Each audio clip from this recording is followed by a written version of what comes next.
Yeah, one in Pennsylvania's Jason Martinez, Brian Smith. How about flying out to Seattle? Boy, your arms must be tired. No. Yeah, exactly. It was a little bit weird like that, but we're getting through it. And, big game here tonight. Yeah, Flyers looking to exact a little revenge against their last opponent. The Seattle Kraken are not the Flyers' last opponent, excuse me, the Flyers are not Seattle's last opponent. They played Tuesday in Winnipeg. They lost 3-2 in the shootout in that game. Brian Smith is at Climate Pledge Arena in Seattle. We're going to get the details on that coming up. Lineups, we'll take you right up to the countdown to face-off. But where we start tonight, Bryce, I had a chance to catch up with the head coach. A chance to talk to John Tortorella. We talked a little hockey and hounds. We talked a little bit about his three-headed goalies and much more. So here's the Flyers head coach, John Tortorella. We start off with the token question of Torts, how you doing? How about you? I'm doing well. Since you've been here in Philadelphia, the Eagles go to the Super Bowl, the Phillies go to the World Series, the Union go to the final, the MLS. It's been a little different than our past here. What's it been like being a Philadelphian and seeing all this? Yeah, it lends itself to me how great a town this is, a sports town. Love going to the complex out there, and everything about it. It's just surrounded by some great people. We got to get caught up as the hockey team. We got to get caught up here. Do the players, they see that, they see the excitement that comes with it. I was kind of talking about this the other day, the excitement of a playoff, push when you go through round after round, how it swells in a city. I'm sure the players feel that. I saw them all come in with the Eagle jerseys on the other day. Yeah. It's.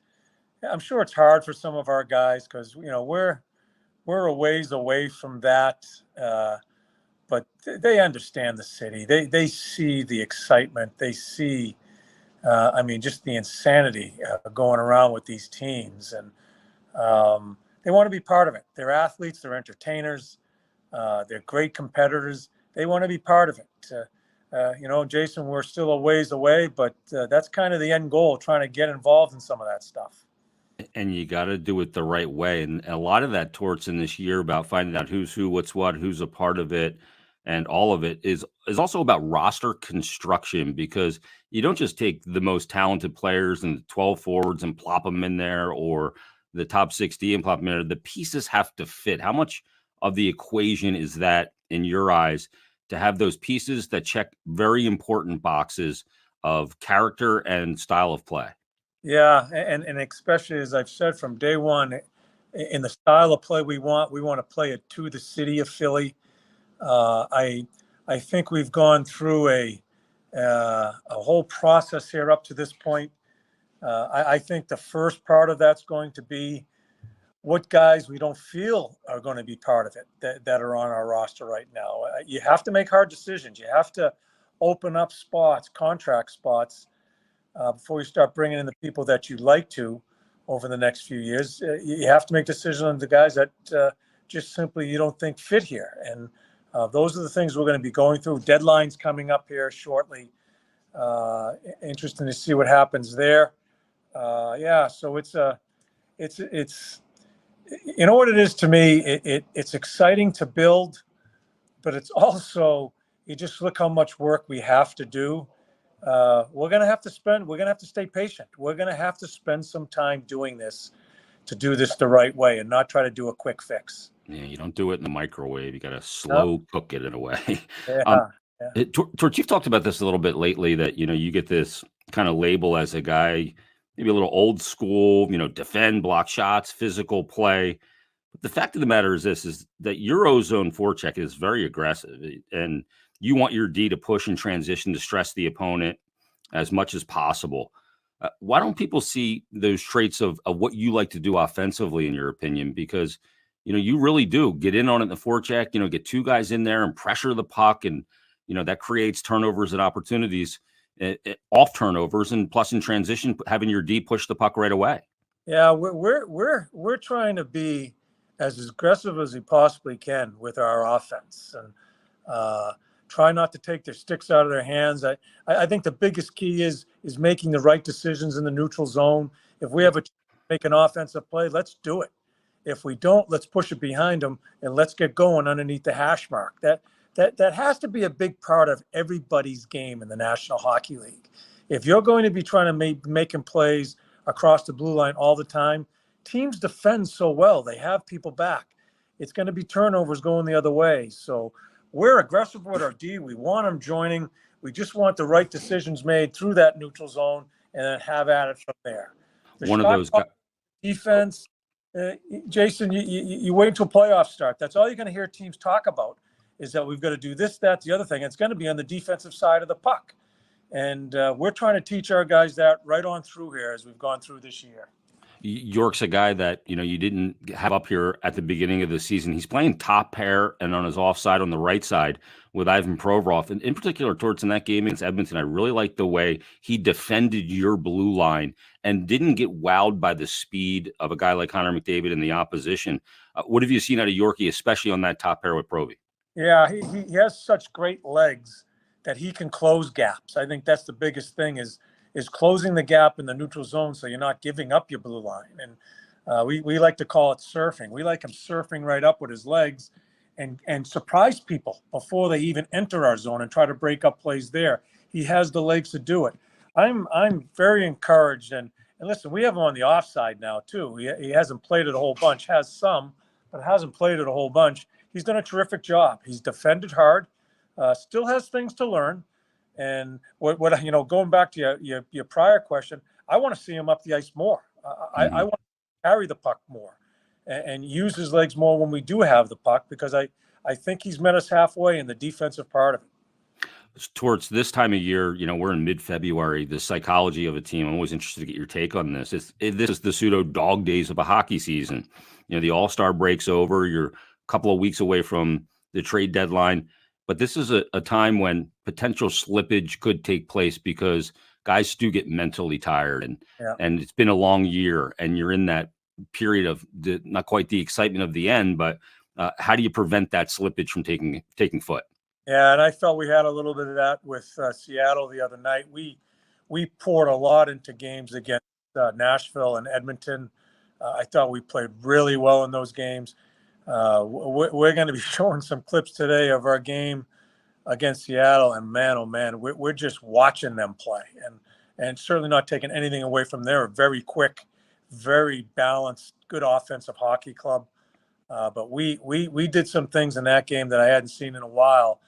And, it's interesting because I thought myself, do I show it or do I leave them alone? Just saying, it was a bad game for us. We were tired, but there were some structural things in there that we have to go over.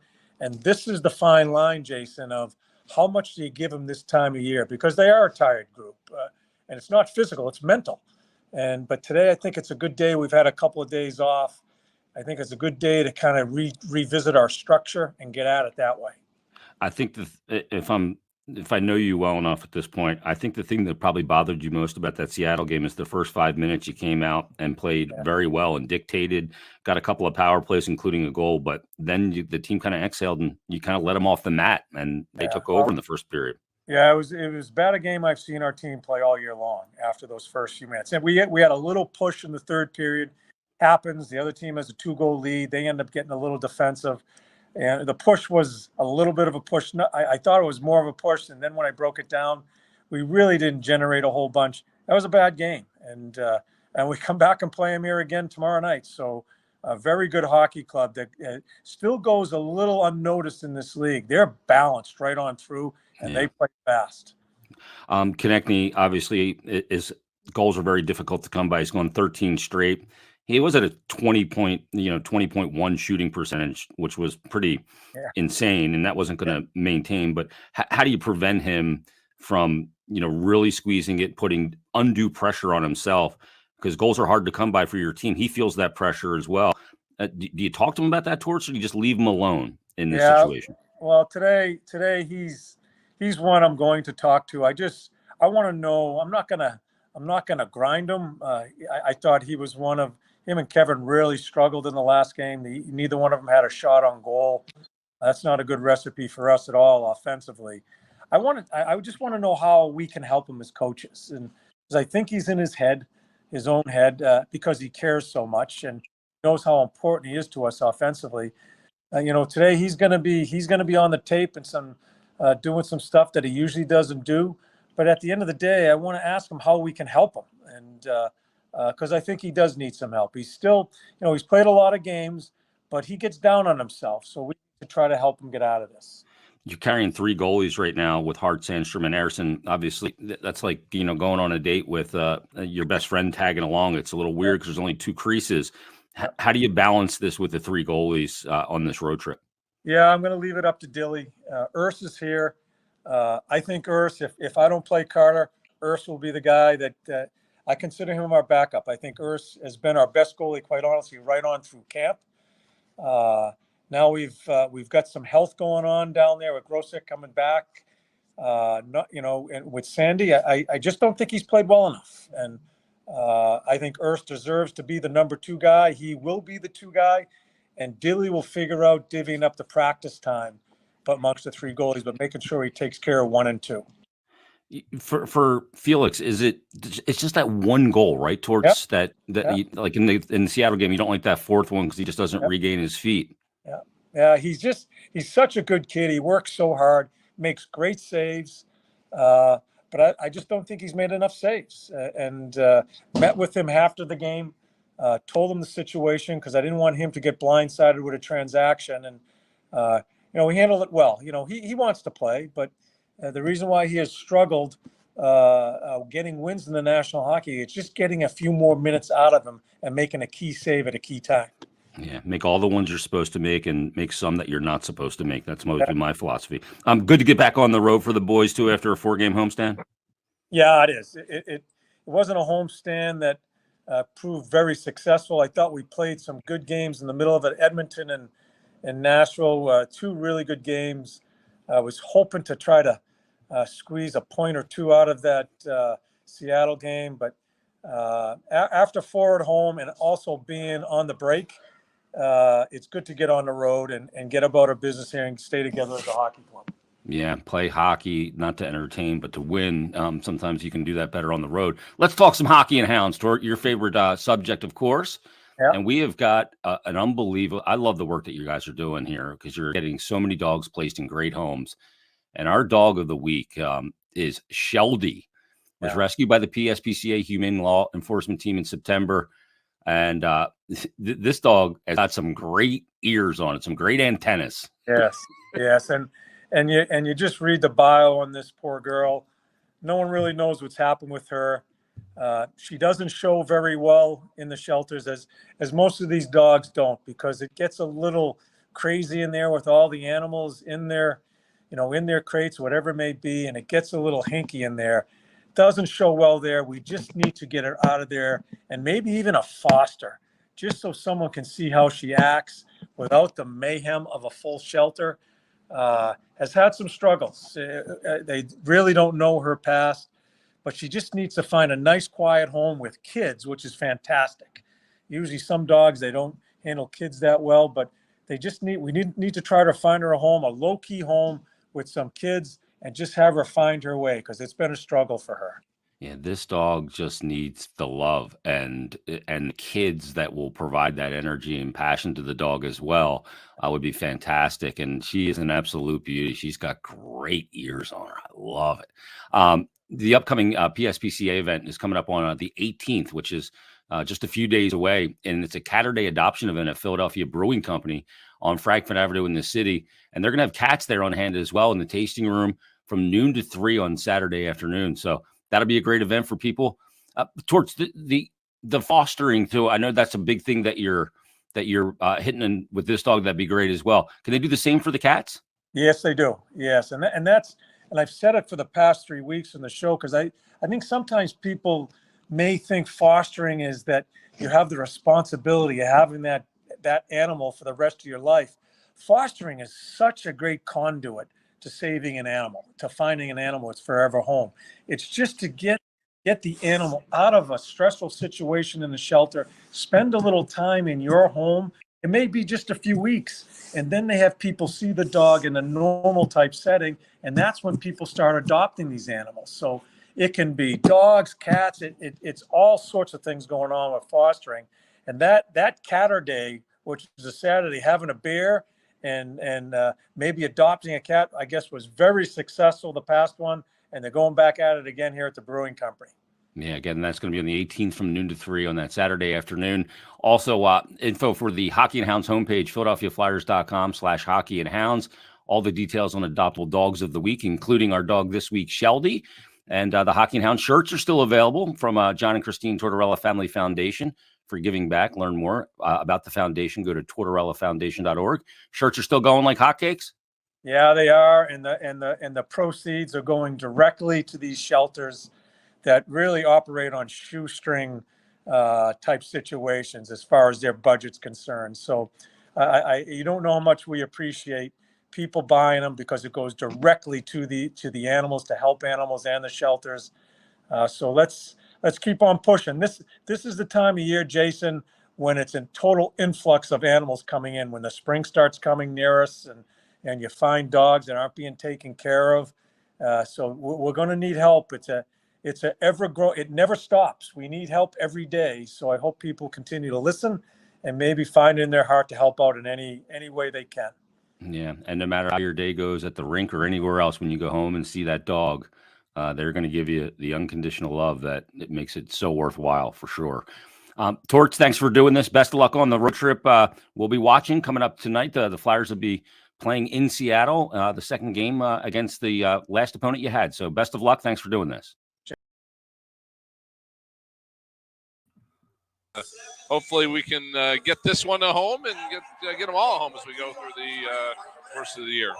Yeah, let's take our time out here on the Flyers game day, brought to you by Betway. It's Brian Smith at Climate Pledge Arena in Seattle. Jason Martinez at the home studio. We're back after this on the Flyers Broadcast Network.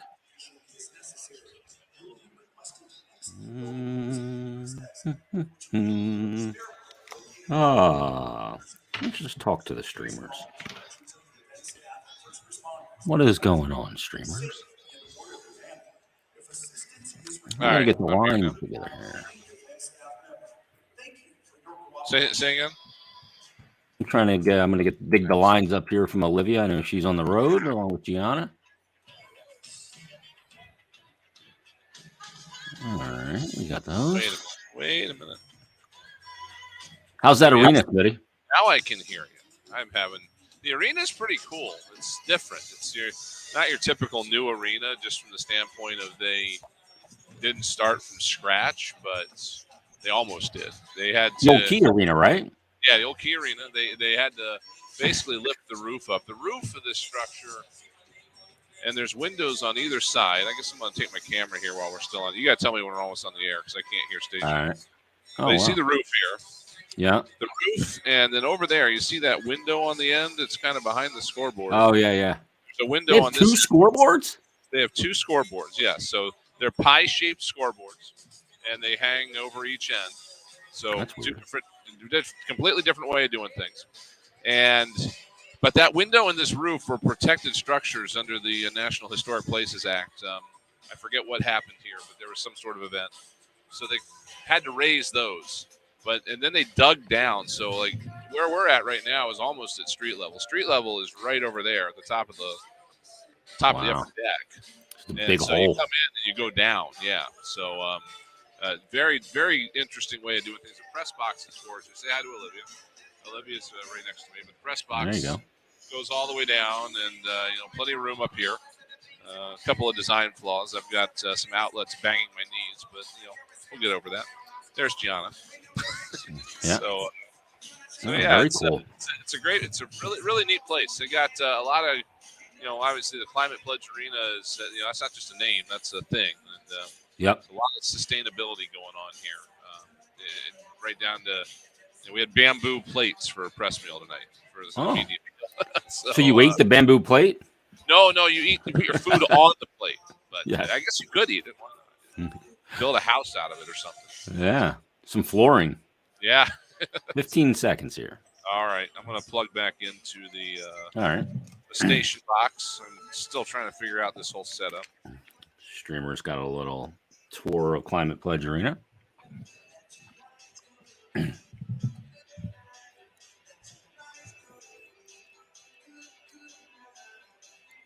Flyers, Seattle Kraken tonight from Climate Pledge Arena. And for the streamers, they just got a little tour of Climate Pledge Arena, courtesy of Brian Smith's webcam. Did you go to the throw the fish yet? We didn't actually throw it, but we were in the general area of it. So, yeah, we saw how it doesn't count.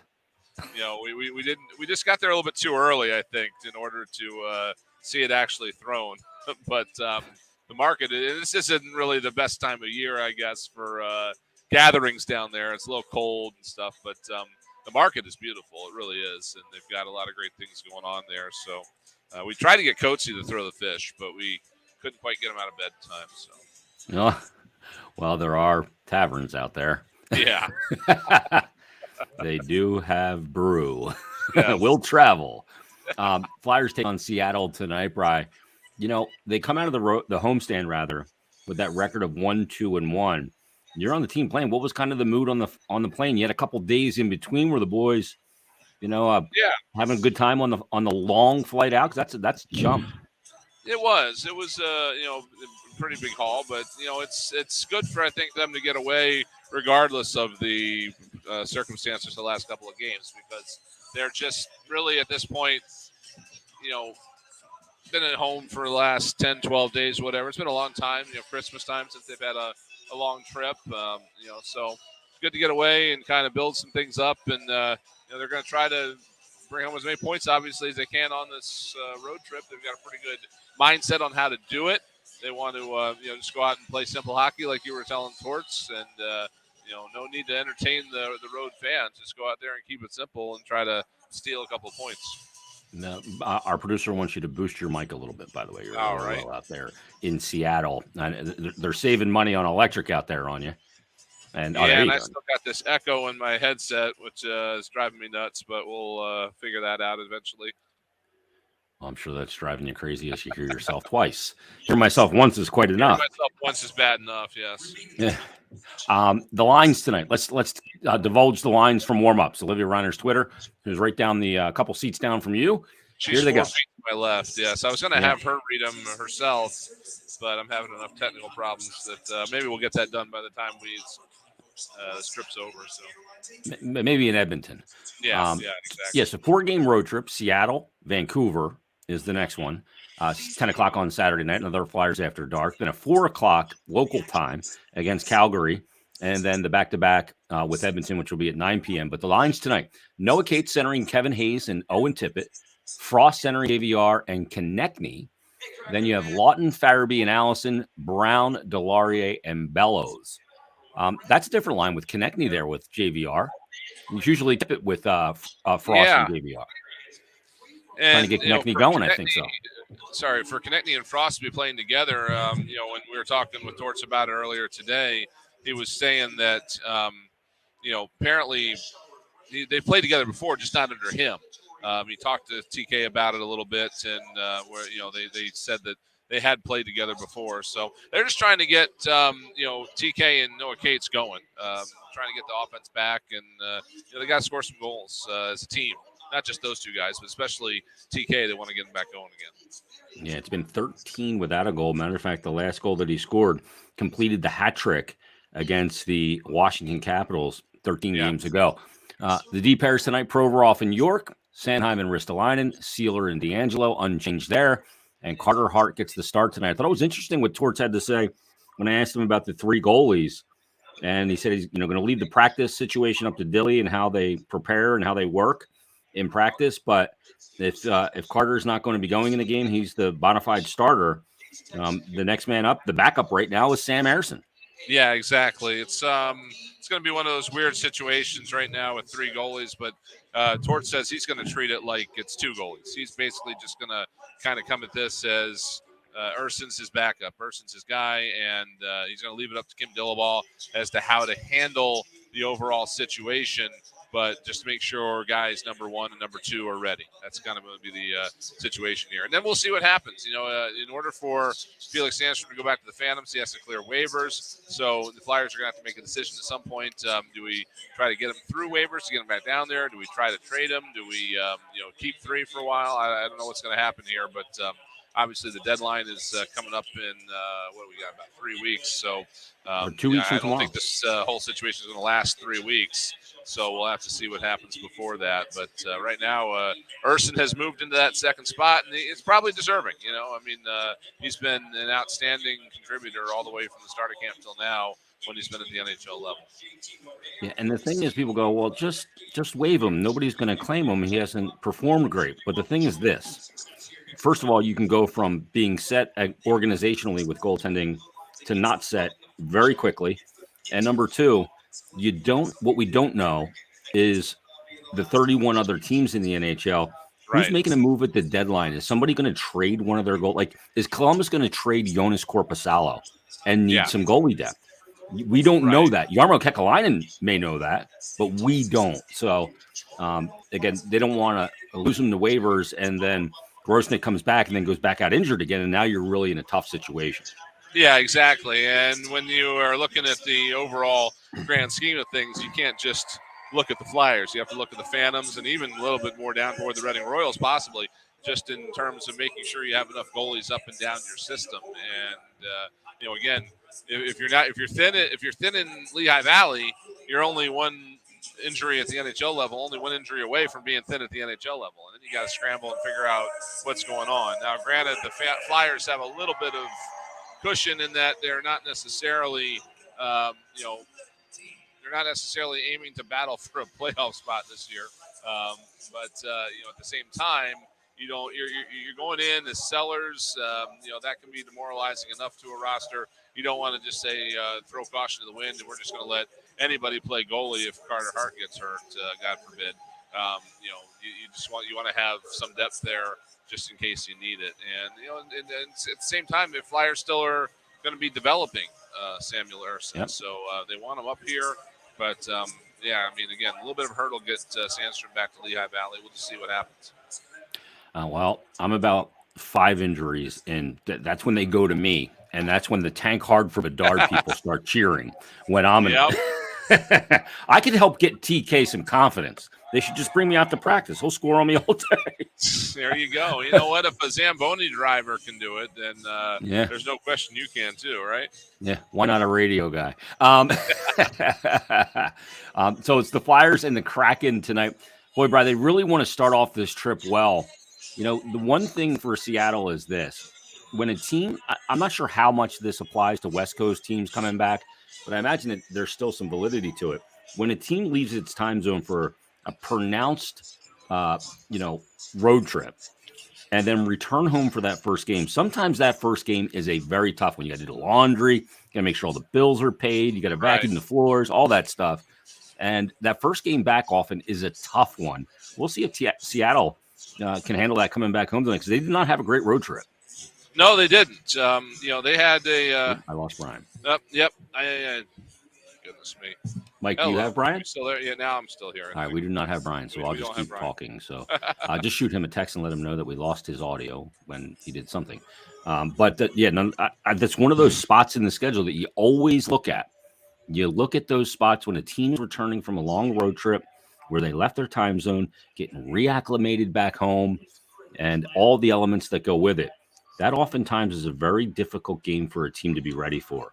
So it would behoove the Flyers to come out with their hair on fire. Now, they came out with their hair on fire on Sunday against Seattle. They played a very good first 5 minutes of the game. They got 2 power plays. They scored on the first one.